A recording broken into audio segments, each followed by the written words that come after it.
Shalom, selamat pagi Bapak Ibu, saudara-saudaraku yang dikasihi oleh Tuhan Yesus Kristus.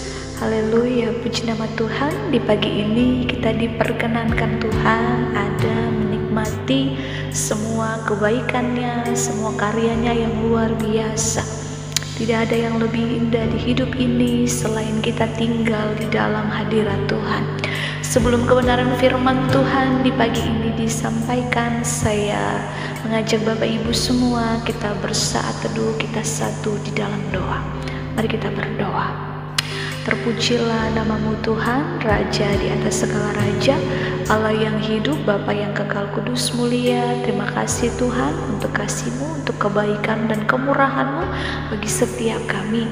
Terima kasih Tuhan untuk kesempatan yang Engkau beri bagi setiap kami. Terima kasih untuk nafas hidup yang Engkau masih percayakan bagi setiap kami. Terima kasih Allah yang hidup, kami menaikkan segala puji hormat kami kepada Engkau Bapa di surga. Di pagi ini Tuhan, kami rindu untuk disegarkan, untuk dikuatkan oleh kebenaran firman-Mu. Untuk itu Tuhan, berbicaralah bagi setiap kami, kuduskan dan tahirkan hati kami, sehingga benih firman-Mu yang disampaikan di pagi ini, yang ditaburkan di pagi ini, dia tidak berlalu dengan sia-sia, dia menjadi rema yang kuat bagi setiap kami yang mendengarkannya. Dan bukan hanya itu, kami dimampukan oleh Roh-Mu yang kudus untuk melakukan apa yang menjadi kehendak-Mu. Di dalam nama Tuhan Yesus Allah yang hidup, kami berdoa dan mengucap syukur pada Bapa di surga. Amin. Ada satu kebenaran firman Tuhan yang mau disampaikan di pagi ini dengan tema di pagi ini, hidup sederhana dalam Tuhan.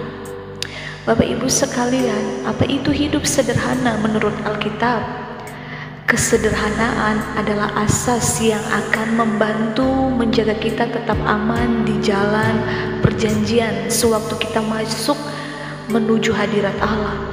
Dalam Mazmur 116 ayatnya yang ke-6, di situ firman Tuhan mengatakan bahwa Tuhan memelihara orang-orang sederhana.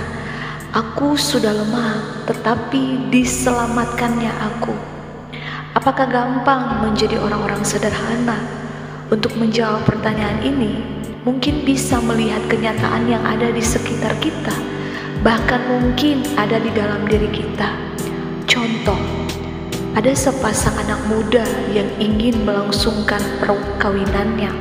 Sadar atau tidak sadar, mereka selalu sibuk bagaimana merancang sebuah pesta perkawinan yang unik bahkan mewah jika mampu sekali seumur hidup. Padahal esensi dari pernikahan bukan pada pestanya, tetapi bagaimana mereka saling menyayangi setelah berumah tangga. Namun pesta yang sederhana kadang-kadang membuat orang tidak percaya diri. Contoh lain juga, seseorang memilih smartphone. Banyak orang bangga memiliki smartphone dengan brand yang terkenal dan mahal. Padahal fungsinya sama dengan brand yang biasa dan lebih murah. Adapun sebagian orang yang berbangga dengan mobil yang mewah dan memamerkannya di media sosial, padahal kalau dari segi fungsinya sama saja dengan mobil yang lebih sederhana dan lebih murah.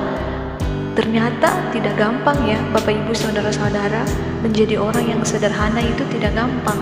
Keinginan manusia, keinginan kita ini selalu menuntut lebih dari yang seharusnya. Kita tidak nyaman hidup dalam kesederhanaan.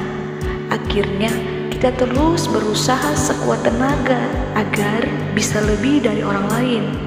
Bahkan kadang-kadang memaksakan diri, padahal sebenarnya tidak mampu.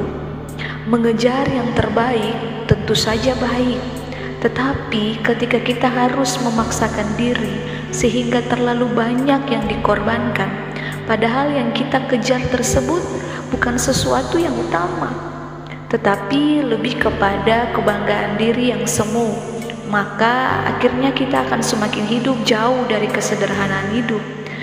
Kesederhanaan harusnya dimulai dari hati yang sederhana, hati yang seperti anak-anak. Hati yang sederhana adalah hati yang percaya pada apa yang dimiliki saat ini.